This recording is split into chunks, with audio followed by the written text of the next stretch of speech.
జనరల్గా ఈ cancer patient హాస్పిటల్కి వెళ్ళటం అంటే చిన్న భయంతో వెళ్తారు. ఇక్కడికి రావటం అంటే కాస్త హుషారుగానే వస్తాం. ఎండోస్కోపీలో చిన్న ప్రాబ్లం వస్తేని పెట్ స్కాన్ రాశారు. రాస్తే న్యూరో ఎండోక్రైన్ ట్యూమర్ గ్రేడ్ 1 వచ్చింది. ఫ్రెండ్స్ ద్వారా పునర్జన ఆయుర్వేదంలో మందులు ఇస్తారని చెప్తే మల్లుడు గారు తీసుకొచ్చారు. నమస్తేనండి, నా పేరు షణ్ముఖాచారి. మేము నిజాంపేటలో ఉంటాను. ఒక 1.5 years బ్యాక్ గ్యాస్ ప్రాబ్లం వస్తే ఎండోస్కోపీ తీశారు. ఎండోస్కోపీలో చిన్న ప్రాబ్లం వస్తేని వాళ్ళు బయాప్సీ చేశారు. బయాప్సీ చేసి ఒక్కొక్క టెస్ట్ చేసుకుంటూ వెళ్ళి పెట్ స్కాన్ రాశారు. రాస్తే న్యూరో ఎండోక్రైన్ ట్యూమర్ గ్రేడ్ 1 వచ్చింది.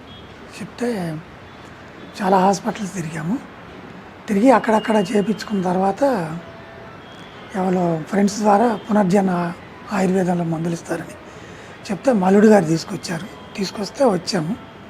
వచ్చి ఇది 5వసారి వాడటం. బాగుందండి.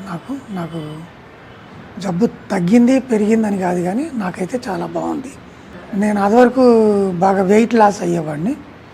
తర్వాత ఆకలి తగ్గేది, బాగా ఇబ్బంది ఉండేది. బాడీ పెయిన్స్ ఉండేటివి.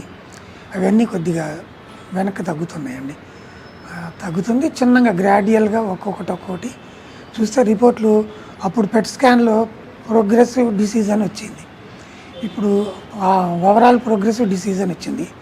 ఇప్పుడు వచ్చేసి ఓవరాల్ స్టేబుల్ అని వచ్చిందండి. మొన్న పెట్ స్కాన్ తీస్తేనే మార్చి నెలలో పెట్ స్కాన్ తీస్తే ప్రోగ్రెసివ్ డిసీజ్ అని వచ్చింది. నేను మే నెల నుంచి వాడటం మొదలేసాను.